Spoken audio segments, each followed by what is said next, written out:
எல்லோருக்கும் வணக்கம் நண்பர்களே. இன்றைக்கி ஒரு முக்கியமான விஷயத்தை பற்றி, இந்த துலாம் ராசியை பற்றி நம்ம பார்க்க போகிறோம். சரி, இந்த துலாம் ராசியில் இருக்கவங்களோட பண்பு நலன்கள் நான் சொல்லிடுறேன். இந்த பண்பு நலன்களை வச்சு தான் அடுத்து நீங்கள் எப்படி இருக்க போகிறீங்க, அடுத்து என்ன நடக்க போகுது அப்படிங்கிறதே நம்ம வந்து கணிக்க முடியும். சரி, இந்த துலாம் ராசிக்காரர்கள் எப்படி இருப்பாங்க அப்படின்னா, அன்பு செலுத்துபவர்களில் வல்லவர்கள் அப்படின்னு சொல்லலாம். இவங்க அன்பு செலுத்துறது எவ்வளோ இருக்கோ அதை விட அதிகமாக கோபம் இருக்கும். இவங்க கோபத்தை விட அதிகமாக இவங்க பட்ட கஷ்டங்கள்னால தான் அந்த கோபம் உண்டாகுது அப்படிங்கிறது பக்கத்தில் இருக்கிறவங்களால புரிஞ்சிக்க முடியாத அளவுக்கு இவங்க கோபம் இருக்கும். என்ன சார் இப்படி சொல்கிறீங்க, வாழ்க்கையில் யார் தான் கஷ்டப்படல, துலாம் ராசி மட்டும் தான் கஷ்டப்படுறாங்களா அப்படின்னு கேட்டால், நீங்கள் எவ்வளோ நாள் கஷ்டப்பட்டுருக்கலாம் சார். ஆனால் இந்த துலாம் ராசிக்காரங்க பார்க்கும்போது கஷ்டப்பட்ட மாதிரியே தெரியாது. இவங்க என்னப்பா வசதியாக இருக்காங்க, இவங்க என்னப்பா பெருசாக இது பண்ணியிருக்காங்க அப்படின்னு 4 பேர் சொல்லலாங்களே தவிர, துலாம் ராசிக்காரங்க பட்ட கஷ்டம் அவங்களுக்கு மட்டும்தான் தெரியும். அந்தளவு கஷ்டப்பட்டுருப்பாங்க. வாழ்க்கையில் மென்மேலும் வளர்கிறதுக்கு அவங்க மட்டும் வளர்கிறதில்ல, அவங்க ஃபேமிலியில் இருக்கிற எல்லாரும் வளர்கிறதுக்கு தான் இவங்க அதிகமாக பாடுபட்டுருப்பாங்க. அவங்களுக்கு அவங்களே எதுவும் பண்ணிக்காமல் மற்றவங்களுக்காகவே வாழ்கிற ஒரு முக்கியமான ராசி இந்த துலாம் ராசி அப்படின்னு சொல்லலாம். இது உண்மை அப்படின்னா மறக்காம கமெண்ட் செக்ஷனில் பதிவிடுங்க. அந்த துலாம் ராசிக்காரர்களுக்கு இப்போ வரக்கூடிய சில நாட்கள் கொஞ்சம் பார்த்துருக்க வேண்டிய நாட்கள் அப்படின்னு சொல்லலாம். பெரிய ஒரு இஷ்யூலாம் கிடையாதுங்க. கொஞ்சம் உடல் ஆரோக்கியத்தை கொஞ்சம் கவனமாக பார்த்துக்கணும். கொஞ்சம் வேலை அலைச்சல் அதிகமாக இருக்கும். அதே மாதிரி சிலருக்கு கொஞ்சம் இப்போ நல்ல ஒரு லக் இருக்குது அப்படின்னு சொல்லலாம். துலாம் ராசியில் 100% பேருக்குமே வந்து ஆபத்துலாம் கிடையாதுங்க. ஒரு குறிப்பிட்டவங்களுக்கு கொஞ்சம் ஒரு மாதிரி இருக்குது அப்படின்னா, மீதி இருக்கிறவங்களுக்கு ஒரு லாட்ரி டிக்கெட் அடிக்கக்கூடிய ரேஞ்சு கூட இருக்கிறதுக்கான வாய்ப்புகளும் இருக்குது. அந்த மாதிரி லாட்ரினா பணம் ரீதியாகவோ இல்லை ஏதாவது ஒரு ரீதியாகவோ உங்களுக்கு ஒரு அதிர்ஷ்டம் இருக்கிறதுக்கான வாய்ப்புகள் இருக்குது. ஸோ நீங்கள் உங்களோட தனிப்படையான ஜாதகம் பார்த்துக்கோங்க. இப்போ நான் பாதி நல்லதும் பாதி கெட்டதும் சொல்கிறேன் அப்படின்னா, எப்படி சமமாக சொல்லிட்டா இப்படி எஸ்கேப் ஆயிடலாமா அப்படிங்கிற மாதிரி தான் உங்களுக்கு தோணும். நீங்கள் தனிப்படையான ஜாதகத்தை பாருங்கள். நான் ஏற்கனவே எல்லா வீடியோலையும் சொல்கிறது தான், தமிழ்நாட்டில் மழை பெய்யும் அப்படிங்கிறது, தமிழ்நாட்டில் எந்த மாவட்டத்தில் மழை பெய்யுனுக்குது. இப்போ துலாம் ராசிக்கு நல்லது நடக்கும். துலாம் ராசியில் யாருக்கு நல்லது நடக்கும் அப்படின்னு பார்க்கும்போது அதை டிவிஷனாக பிரியும். எந்த லக்கினம், எந்த நட்சத்திரம், என்ன தசாபுத்தி நடக்குது, அவங்களுக்கு தான் அது நடக்கும். ஸோ இந்த மாதிரி தான் வந்து நார்மலாக கொடுத்துட்ருக்காங்க அப்படின்னு வச்சுக்கோங்களேன். இந்த மாதிரி தான் வந்து இறைவனோட ஒரு படைப்பில் உங்களுக்கு கொடுக்க வேண்டிய ஒரு நன்மையும் இப்போ கொடுத்துட்டு போகிறாங்க. இதில் ஒரு முக்கியமான ஒரு விஷயம் என்ன அப்படின்னா, ஜோதிட ரீதியாக நீங்கள் வந்து தனிப்படையான ஜாதகம் பார்க்கணும் அப்படின்னா நான் ஒரு நம்பர் கொடுக்குறேன். ஏன்னா இது வந்து ஒரு ப்ரமோஷன்லாம் கிடையாது. நீங்கள் ப்ரமோஷனாக நினச்சிக்கிட்டாலும் ஒன்றும் இஷ்யூ கிடையாது. ஏன்னா நான் ஒரு இயற்கையாகவே பார்த்த ஒரு விஷயம், எப்படி இப்படி துல்லியமாக கணிக்கிறாங்க அப்படின்னு நான் ஆச்சரியப்பட்டு அவரோட நம்பரை கேட்டு அவரோட பர்மிஷனை மீறி நான் ஒரே ஒரு எங்களுக்காக பண்ணுங்கள், எங்கள் சேனலுக்காக பண்ணுங்கன்னு அவரோட நம்பர் வாங்கி கொடுத்துருக்கேன். அந்த நம்பரில் உங்களுக்கு ஃபோன் லைன் கிடச்சிச்சு அப்படின்னா உங்களுக்கு லக்கு அப்படின்னு தான் சொல்லணும். அந்த நம்பரை நான் கீழே கொடுக்குறேன். இப்போ ஒரு பிரபல நடிகர் வந்து இப்போ இருக்கார். இப்போ பக்கமாக கூட அந்த படம் ரிலீஸ் ஆச்சு. அந்த நடிகருக்கே வந்து பார்த்திங்கன்னா அவர் தான் ஜாதகம் பார்த்துருக்காரு. அந்தளவுக்கு ஒரு பிரபலமான ஜோதிடர். ஸோ அவர் வந்து ஒரு விஐபி மூலமாக நம்மளுக்கு கனெக்ட் ஆனார்.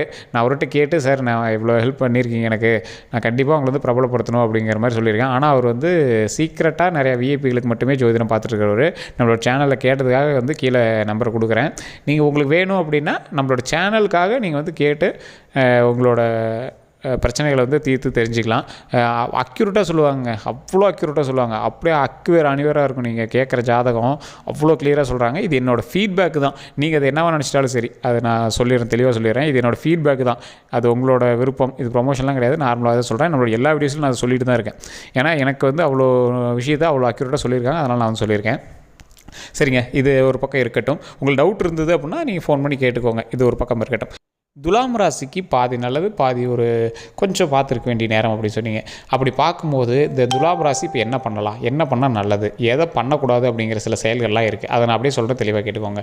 இந்த துலாம் ராசியில் இருக்கிறவங்க மறக்காமல் கமெண்ட் செக்ஷனில் ஓம் பராசக்தியே போற்றி, ஓம் பராசக்தியே போற்றி, ஓம் பராசக்தியே போற்றி அப்படின்னு மறக்காமல் கமெண்ட் செக்ஷனில் பதிவிடுங்க.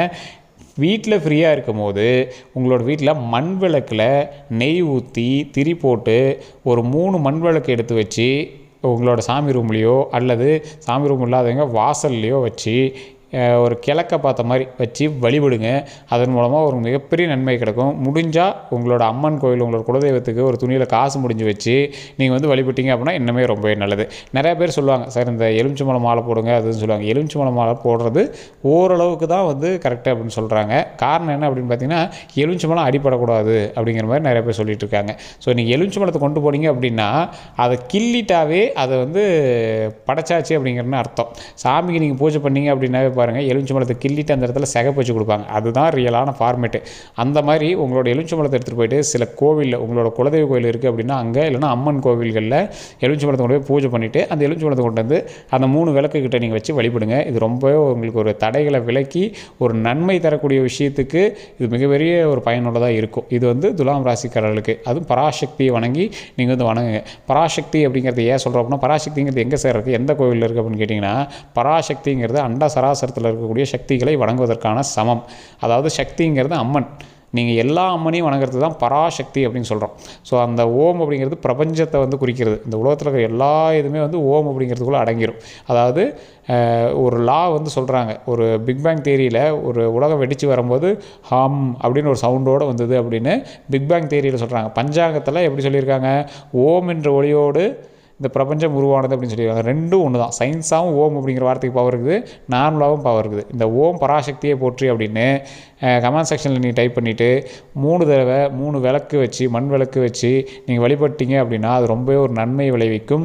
முடிஞ்சால் அம்மன் கோயிலில் போய்ட்டு அந்த எலுமிச்சம்பழத்தை கொண்டு வந்து எப்போயுமே உங்கள் வீட்டில் வச்சுருங்க. இது ஒரு பாசிட்டிவ் வைபுக்காக, எண்ணங்களுக்கு தகுந்த மாதிரி தான் அந்த எலுமிச்சம்பழம் வந்து செயல்படுவாங்க. ஸோ அந்தளவுக்கு நீங்கள் கொஞ்சம் பாசிட்டிவாகவே திங்க் பண்ணுங்கள். அடுத்து நடக்கக்கூடியது நல்லதாகவே இருக்கும் அப்படின்னு நினைங்க. ஸோ பெரிய ஆபத்தில் உங்களுக்கு எதுவும் கிடையாதுங்க. கொஞ்சம் பார்த்து எந்த விஷயத்தையும் செய்கிறது மட்டும் தான் இதாக இருக்க தவிர உங்களுக்கு எந்த ஒரு இஷ்யூவும் கிடையாது. உங்களுக்கு உடல் ரீதியாக ஏதாவது சின்ன சின்னது இருந்தாலும் உடனே போய் டாக்டர் பார்த்துருங்க. மற்றபடி உங்களுக்கு எந்த ஒரு இஷ்யூவும் கிடையாது. கொஞ்சம் வேலை அலைச்சல் அதிகமாக இருக்கும், கொஞ்சம் சிரமம் இருக்கிற மாதிரி இருக்கும். அதனால் உங்களுக்கு எந்த ஒரு ப்ராப்ளம் கிடையாது. அதுவுமே கொஞ்சம் நாளில் சரியாயிடும். அதுக்கு மேலே நீங்கள் வந்து எப்பயும் போல ஜாலியாக இருக்க ஆரம்பிக்கலாம். ஸோ மற்றபடி துலாம் ராசிக்கு எந்த ஒரு ப்ராப்ளமும் கிடையாது. இனி வரக்கூடிய காலங்களில் உங்களுக்கு கஷ்டங்கள் எதுவும் கிடையாது. பழங்காலத்தில் நிறைய கஷ்டங்கள் பட்டுருப்பீங்க, இப்பயுமே கஷ்டப்பட்டுட்டு தான் சார் இருக்குது அப்படிங்கிறவங்க மறக்காம கமெண்ட் செக்ஷனில் பதிவிடுங்க. அப்படி இருக்கிறவங்களுக்கு இனி கொஞ்சம் இறுக்கி பிடிச்ச காலத்தை கொஞ்சம் ரிலாக்ஸாக விட்ற மாதிரி, அதாவது உங்களுக்கு கொஞ்சம் மூச்சு விட்ற மாதிரி உங்களுக்கு கொஞ்சம் ரிலாக்ஸேஷன் இருக்க போகுது. ஸோ அதனால் நீங்கள் கவலைப்பட வேண்டாம். இனி வரக்கூடிய நாட்கள் பொற்காலமாக இருக்கும் அப்படின்னே சொல்லலாம். சரி, என்ன சார் இப்படி தான் எல்லாரும் சொல்கிறாங்க, இனி வரக்கூடிய நாட்கள் பொற்காலமாக இருக்கும் அப்படிங்கிறாங்க. இருக்கிற காலமே ரொம்ப இதாகுது அப்படின்னா கவலையப்படாங்க. சரி, இதுக்கு மேலே வரக்கூடிய காலங்கள் பொற்காலம் தான். நீங்கள் கவலைப்படாமல் அந்த நம்பிக்கையோடு எந்த வேலையுமே செய்யுங்க. நீங்கள் செய்யக்கூடாத சில விஷயங்கள் என்ன அப்படின்னா, தொலைதூர பயணம் போகிறீங்க அப்படின்னா கொஞ்சம் பார்த்து போயிட்டு வாங்க. அதில் உங்களுக்கு எந்த ஒரு இஷ்யூவும் கிடையாது, பெரிய ஆபத்தில் எதுவுமே கிடையாது. அதில் கொஞ்சம் பண விஷயத்தில் அதெல்லாம் கொஞ்சம் பார்த்துருந்தீங்க அப்படின்னா போதுமானது. வாகனத்தில் கொஞ்சம் பார்த்துருங்க, அது ஒன்று தான். மற்றபடி உங்களுக்கு எந்த ஒரு இஷ்யூவும் கிடையாது. தொழில் ரீதியான விஷயங்களில் அதிக முதலீடு போடக்கூடிய இடத்துல உங்களோட தனிப்பட்டையான ஜாதகத்தை பார்த்துட்டு பண்ணலாமா பண்ணக்கூடாதா அப்படிங்கிறத பார்த்துட்டு நீங்கள் பண்ணீங்க அப்படின்னாவே போதுமானது. அதில் உங்களுக்கு ஒரு எந்த ஒரு மிஸ்டேக்கும் கிடையாது. அதே மாதிரி இன்னொரு 6-7 நாட்களில் வந்து உங்களுக்கு பண வரவுக்கானது எப்பயும் போல் ரெகுலராக வர ஆரம்பிக்கும். இப்போ பண விஷயங்களில் நீங்கள் கண்டிப்பாக வந்து லாக்கில் தான் இருப்பீங்க. தெளிவாக சொல்கிற பண விஷயத்தில் இப்போ நீங்கள் லாக்கில் தான் இருப்பீங்க. ஸோ கொஞ்சம் அட்ஜஸ்ட் பண்ணிங்கன்னா கொஞ்சம் சரியாகக்கூடிய டைம் வரப்போகுது. அதனால் நீங்கள் கவலைப்படாமல் இருங்க. அதே மாதிரி தனிப்படையான ஜாதகம் பார்த்துட்டு அடுத்து நீங்கள் என்ன செய்யணும் அப்படிங்கிறத தெரிஞ்சுக்கிட்டு அடுத்தடுத்து பண்ணுங்கள். ஏன்னா அந்த துலாம் ராசி கண்டிப்பாக ஜாதக ரீதியாக நீங்கள் பார்த்துருந்தீங்க அப்படின்னா ஜாதகம் கண்டிப்பாக செட் ஆகிருக்கும். நீங்கள் லோக்கல்லே பார்த்துருந்தீங்கன்னா கண்டிப்பாக செட் ஆகிருக்கும். ஸோ ஜாதகம் வந்து சிலர் ஒரு மாதிரி சொல்கிறாங்க, சிலர் ஒரு மாதிரி சொன்னாலும் குறிப்பிட்ட உங்களுக்கு மட்டும் உங்கள் மனசுக்குள்ளே தோணும், ஆமாப்பா ஏற்கனவே ஒருத்தன் அப்படி தம்பா சொன்னான் அப்படிங்கிற மாதிரி உங்களுக்கு தோணும். அந்தளவுக்கு தான் துலாம் ராசி. துலாம் ராசியோட நம்பிக்கையும் அதிகம், துலாம் ராசிக்கு ஜாதக நம்பிக்கையும் அதிகம். துலாம் ராசியில் சொல்லப்படக்கூடிய ஜாதகம் துலாம் ராசிக்கு அக்யூரேட்டாக பொருந்தும். அதுதான் ஒரு பிரபஞ்ச உண்மை அப்படின்னே சொல்லலாம். இது உண்மை அப்படின்னா மறக்காம கமெண்ட் செக்ஷனில் பதிவிடுங்க. எஸ்ஸா, உண்மை, ஆமாம் அப்படிங்கிறதெல்லாம் போடுங்க. அப்போ தான் நம்மளுக்கு ஒரு கிளாரிஃபிகேஷன் கிடைக்கும், ஆமாம் ஒத்துக்கிறாங்க அப்படிங்கிறதும் நம்மளுக்கு தெரியும். ஸோ உங்களுக்கு ஜோதிடரோட நம்பர் நான் கீழே கொடுத்துருக்கேன். இந்த ஜோதிடரோட நம்பர் எது கொடுத்தேன் அப்படின்னா, நீங்கள் தனிப்படையான ஜாதகம் பார்த்து பண்ணுறது ரொம்பவே நல்லது. என்ன சரித்திரம் சொல்கிறீங்க, ப்ரொமோஷனுக்கா அதில் 4-5 பேர் சொல்லுவாங்க, எவ்வளோ காசு வாங்குனீங்க, இந்த மாதிரிலாம் நிறைய பேசுவீங்க. நீங்கள் அது உங்களோட விருப்பம். நீங்கள் தனிப்படையான ஜாதகம் உங்கள் ஊர்லேயும் நீங்கள் பார்த்து தெரிஞ்சுக்கலாம். அது யார்கிட்ட பார்க்குறோம், கரெக்டாக பார்க்குறாங்களா அப்படிங்கிறது தான். ஜாதகம் உண்மை, ஜாதகம் பார்ப்பவர்களும் உண்மையா அப்படிங்கிறத நம்ம தெரிஞ்சுக்கணும். யூடியூப்பில் சொல்கிற எல்லாருமே ஜாதகர்கள் கிடையாது, எல்லாருமே ஒரு நியூஸ் ரீடர் மாதிரி தான். ஸோ எல்லாருமேலாம் ஜாதகத்தெல்லாம் இது பண்ணி போடுறது கிடையாது. சிலர் மட்டும்தான் ஜோசியரை வச்சு இந்த 10 நாளைக்கு எப்படி இருக்குது, 15 நாளைக்கு எப்படி இருக்குது அப்படிங்கிறத கால்குலேட் பண்ணி அதை வந்து நியூஸ் ரீடாக பண்ணிடுவாங்க. ஸோ மற்றபடி வந்து எல்லாருமேலாம் ஜோதிடர்கள் கிடையாது, அதை முன்னாடி தெளிவாக சொல்லிடுறோம். ஏன்னா நம்மளதே வந்து பார்த்திங்கன்னா நிறையா சேனலில் நம்ம வந்து ஜோதிடர்களோட கணிப்பை எடுத்து அதை ஃபுல்லாக பாயிண்ட்ஸ் எடுத்து அந்த பாயிண்ட்ஸ் மட்டும் தான் படிப்போம். ஸோ அந்த மாதிரிலாம் இருக்குது. ஸோ அதனால் நீங்கள் வந்து எந்த ஒரு விஷயம் செய்தாலும் அதை தனிப்படையான ஜோதிடம் பார்த்து, அந்த தனிப்படையான ஜோதிடம் பார்த்தாலும் அதன் மூலமாக உங்களுக்கு நன்மை இருக்கிறதா, பணம் அதிகமாக செலவு பண்ணாமல் என்ன பண்ணலாம் அதை பாருங்கள். அதுதான் வந்து உங்களுக்கு மெயினான ஒரு இது. பண விஷயத்தில் கொஞ்சம் கவனமாக இருங்க, வாகன விஷயத்தில் கொஞ்சம் கவனமாக இருங்க. தொழில் உங்களுக்கு ஓரளவுக்கு ரொம்ப லாபம் இல்லை அப்படின்னாலும் ஓரளவுக்கு மீடியமாக இருக்கும், லாஸ் ஆகாது, ஒரு மீடியம் ஸ்டேஜ்லேயே போகும். மீடியம் ஸ்டேஜில் போகுதுன்னு விரக்தியில் அது இதையும் போட்டு இன்னும் பொருள் வாங்கலாம், அதை வாங்கலாம், அதை வாங்கலாம், லாக் ஆகாதீங்க. இதுதான் ஒரு மெயினான விஷயம்.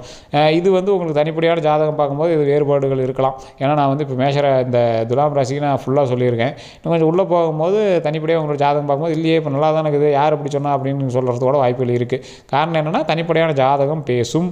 ஓவரால் நம்ம அது என்னது துலாம் ராசின்னு சொல்லும் போது ஓவராலாக தான் நம்ம சொல்லியிருக்கோம். இன்னும் உள்ளே போனீங்கன்னா நட்சத்திரம் இருக்குது, தசா புத்தி இருக்குது, லக்கினம் இருக்குது, இதெல்லாம் உள்ளே நிறையா இருக்குதுங்க. ஸோ அதனால் நீங்கள் பயப்படாமல் இனி வரக்கூடிய காலங்களில் இறைவனை வணங்கி தனிப்படையான ஜாதகம் பார்த்து தொழில் ரீதியான விஷயங்கள் அதிகமாக பணம் போடாமல் வாகன ரீதியான விஷயங்களை பார்த்து பொறுமையாக போயிட்டு வாங்க.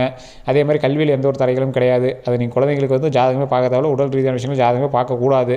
மற்றபடி எல்லாமே ஓரளவுக்கு சூப்பராக இருங்க, நீங்கள் கவலைப்பட வேண்டாம். கமெண்ட் செக்ஷனில் உங்களுக்கு ஏதாவது கருத்துக்கள் இருந்தால் கமெண்ட் பண்ணுங்கள். அந்த ஃபோன் நம்பர் கொடுத்து டவுட் இருந்தால் ஃபோன் பண்ணி கேட்டுக்கோங்க.